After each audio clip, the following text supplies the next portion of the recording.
this is the finalization of the bioenzyme. So here is my bucket which has the bioenzyme ready. This is the pulp of the bioenzyme, and here I am filtering. So basically, as you can see, when I just took a 25-liter paint bucket and I am filtering my bioenzyme.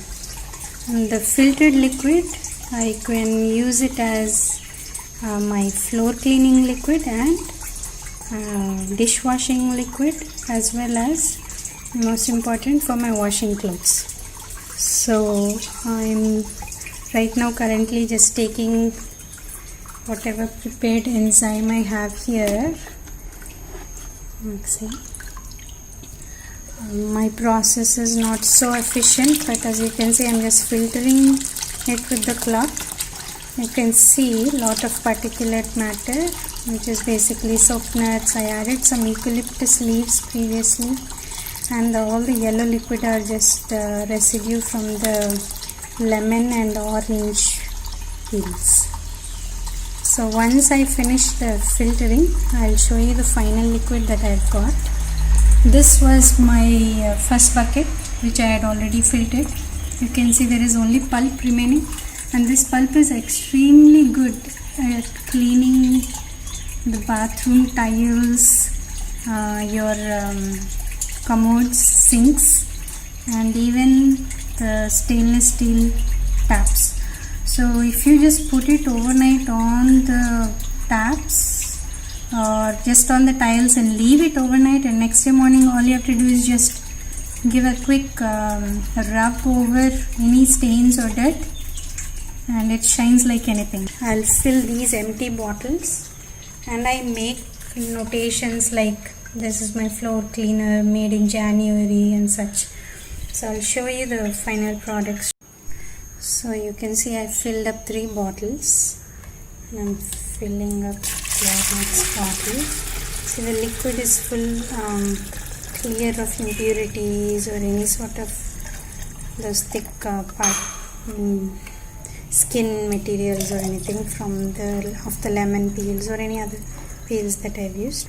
So it's very clean liquid, so you can happily use it for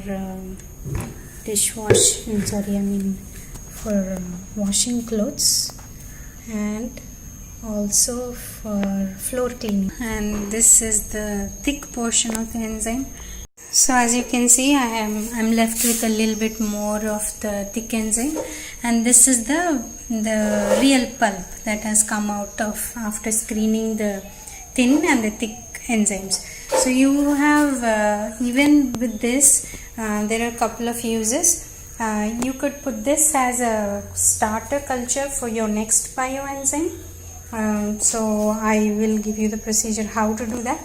Or you can in fact just sun dry this, and then once sun dried, this can be milled into a fine powder, which again can be used for dishwashing and all the other washing vessels, puja articles. I have done that couple of times. I'll just quickly show you how the powder looks like. So here is my dishwasher powder. Basically what I had done is I'd put all this on some papers and put it on my roof for a few days until it became extremely sun dried, and then I got it milled at a place where they do this stuff, and here it is, beautiful citrus peel powder. So basically it's soap nut, citrus, neem, everything included, and this works again exactly the same way. You just add a little bit of salt into it and you can again wash your dishes. So or you could just go ahead and use for your normal dishwashing, and it does the work pretty well.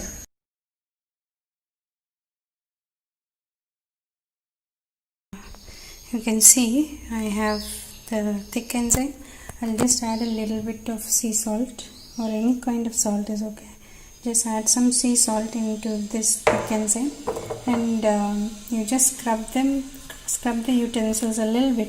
Leave it for 5 minutes and then just wash it off. And it's as simple as that. I'm going to just now show you how long it takes to get the shine back onto these brass and copper utensils.